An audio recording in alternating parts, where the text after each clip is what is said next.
Hello again, everyone.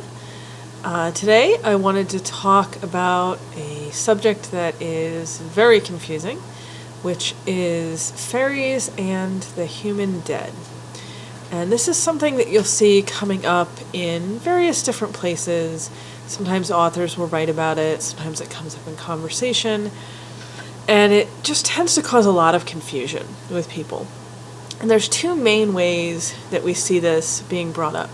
There's the idea that the good people are human dead, and then there's the idea of human dead becoming fairies. And obviously those two things are closely connected, but they can also be addressed as sort of separate topics. So I'm going to start out by sort of looking at them as two separate topics, and then in the end, hopefully, tie them together. So, to begin, the idea that the fair folk are human dead. And this is something that I've seen a couple different places now, sort of taking the viewpoint that all fairies are or were originally human dead. There's several different theories behind this. We touched on one of these in the last video when we were looking at iron and iron's protective qualities.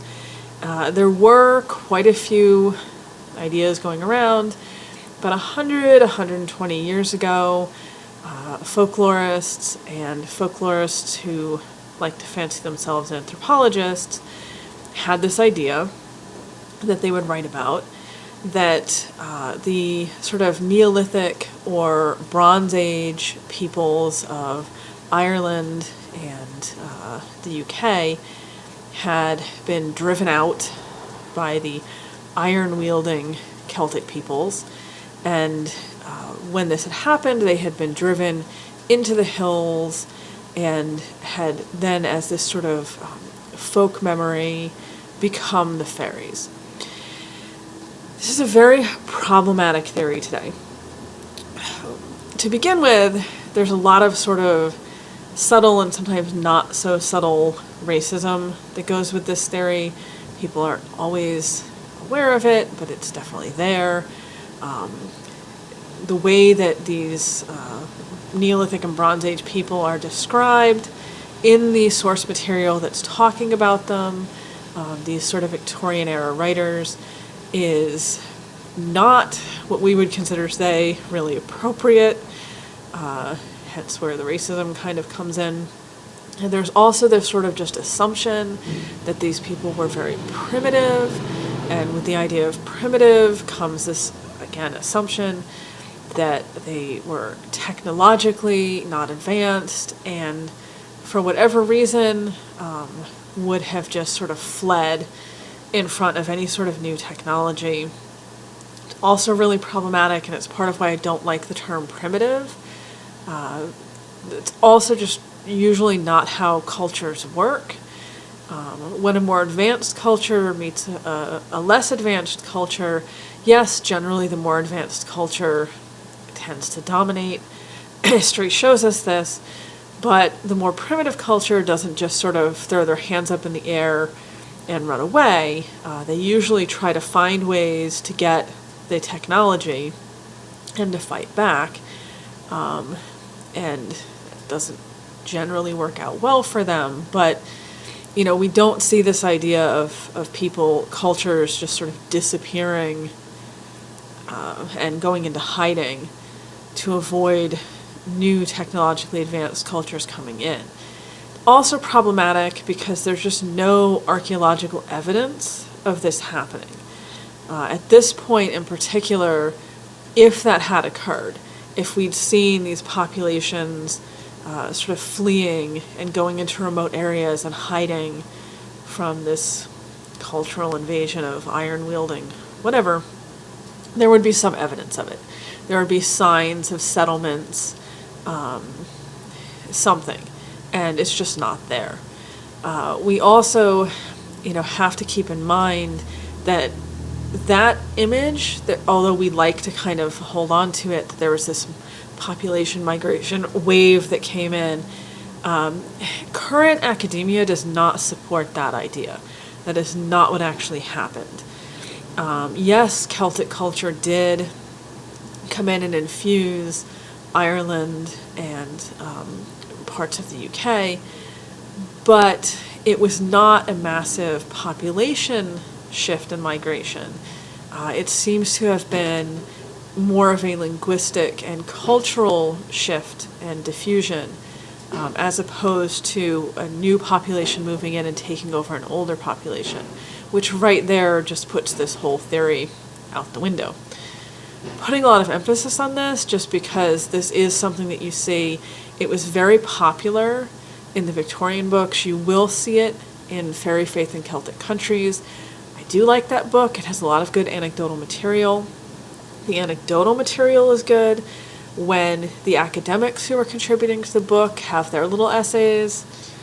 That's where you have to be really cautious and use a big grain of salt, because that's where you'll find these theories. When they start referring to pygmy races and small, dark native peoples, it's just not good. It's not good. And there is no current academia that supports those theories that were popular back then. But what happened was, because that was so common in books from that period, and then early pagans, talking in the 40s and 50s and 60s, were drawing on that material, and then later pagans were drawing on the early pagan material, we do still see these ideas in paganism today, which is a problem. So, just be aware that you will run across this theory that the fairies were literally these Neolithic or Bronze Age humans that were forced out by the Iron Age Celts. There's no support for it. There's no evidence of it. It was just a popular theory in the Victorian period. We really can't prove it or support it beyond just someone's fun idea. It wasn't even that fun, to be honest, but someone's idea. So keep that in mind. That's one of the main theories you'll see. The other main idea that you'll see with this idea that all fairies were once humans is that, and getting into our main topic of fairies and the dead, is that the human dead, particularly in these specific sort of Celtic-speaking countries, became the fairies after they died. I'm a little unclear on how this process would have worked. The authors that I've read and the various sources that I've seen who sort of favor this theory also aren't very clear on if there was a process with this, if it was just organic and it happened. Some of them kind of hint at ancestor cults, but I'm familiar with ancestor cults. We see them sort of all across the Indo-European cultural milieu. I'm sorry, I have a bit of a head cold, so I'm a little stuffy today. We see it all across the Indo-European cultural milieu, and ancestor cults do occasionally result in a particular ancestral spirit becoming deified. So we do see certain gods that were once humans, but I'm honestly not aware of any strong evidence all across the Indo-European strata that shows the idea of all types of fairy-like spirits once being considered human. So I'm a little skeptical of that idea and how that would work. That at some really distant point, the human dead were honored in ancestor cults, and then that somehow transformed them into what we would now consider fairies. But meanwhile, you also still have active ancestor cults, but people forgot that the fairies were ancestors. I don't know, and I'm being honest that I don't totally understand the logic with this theory, but this is a theory that you will see. Part of this is rooted in the idea that in many places, particularly in Ireland and in some parts of Scotland, the sites that are associated with the fair folk tend to be Neolithic burial mounds, cairns. This is true. many of the fairy mounds, are in fact Neolithic burial sites. Shianbroga is probably the most famous example, English Newgrange. We also see others as well that we know now were Neolithic burial sites.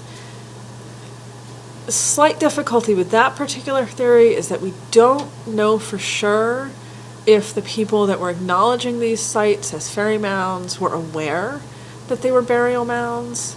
Humans do lose knowledge over time, and if you're going back 5,000 years, even though some of these places were actively used for burials for 1,000 years, we know that from archaeology, we don't know for certain at what point people stopped being aware that these were sites that were used as burial sites for the dead, and they sort of passed into a different cultural understanding. So it's a little of an open-ended question. However, that aspect of the theory I do understand. The idea that because specific locations associated with the fairies we know are Neolithic burial mounds, therefore the fairies are associated with the ancient human dead. That is a theory. As you may have guessed this far into the video, I am not personally a proponent of the idea that all fairies were originally the human dead. I am trying to present the theories that are out there as fairly as I can. I do acknowledge my own bias in this area, so hopefully I didn't skew that too terribly when I was saying it. Yes, it is true that many of the sites associated with the fair folk were burial mounds. However, not all of them were or are. So that to me is sort of a question mark when we're looking at are all of the fairies or are the concept of fairies, are fairy beings, the human dead? Do they come from the human dead? When we have locations that are clearly not burial sites, that we've found no human remains, or that we know for certain have no connection to burial rites or the dead, I think to me that indicates there's something more complicated going on here. And I think ultimately the answer to the question of are the fairies the human dead is in fact, this is much more complicated than a simple yes or no.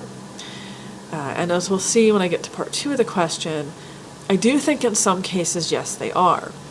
But I also think in many cases, no, they are not. I will also admit another of my biases here is that I tend to be very skeptical of the idea that humans are the source or the originator of everything else. I am an animist. I have been an animist as far as I know, as long as I can remember.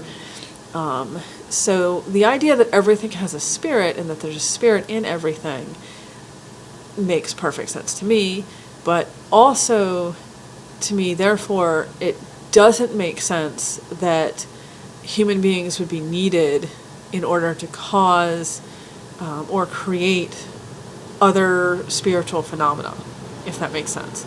I did mention that some ancestral humans are deified as gods, but I don't believe all gods were once human beings.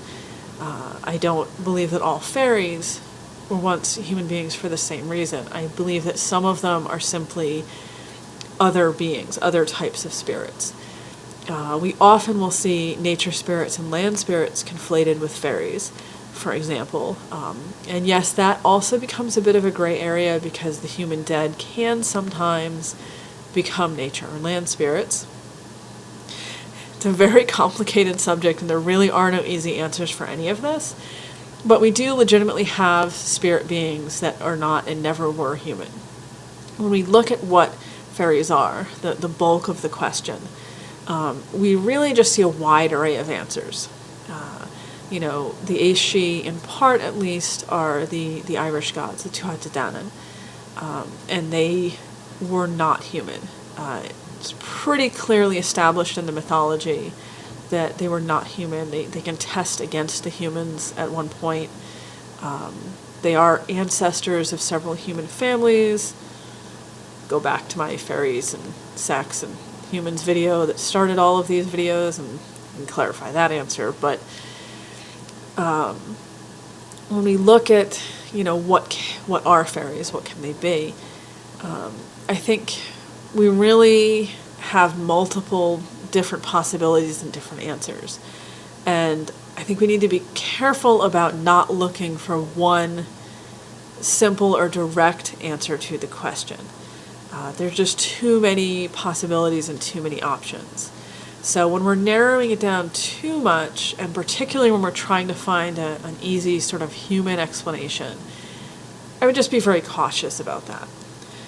Ultimately, the Irish gods are one source that we can look at for who are the fairies. Some of them, nature and land spirits, are often considered some of the fairies. We have some of them that are simply otherworldly beings that don't easily fit into either of the groups I just mentioned. We do have the human dead who are included in these groupings. It's just a wide array of beings.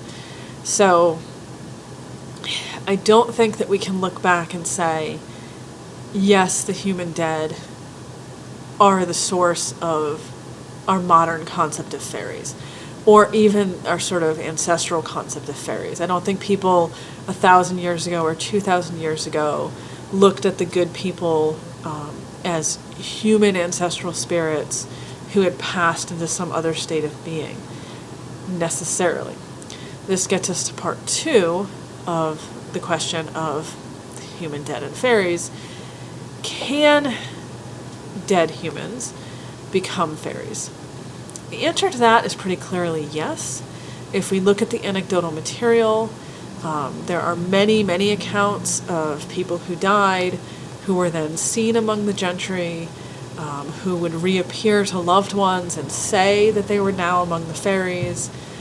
In some cases, there were even stories of someone who died and then was rescued and went on to live another 10 or 20 years. Wackiness. So clearly, yes, deceased humans can become fairies, become members of the gentry. And this is where sort of the fairy faith in Celtic countries can be useful when you look at the anecdotal material. There's also more modern evidence of that if we look at other anecdotal pieces.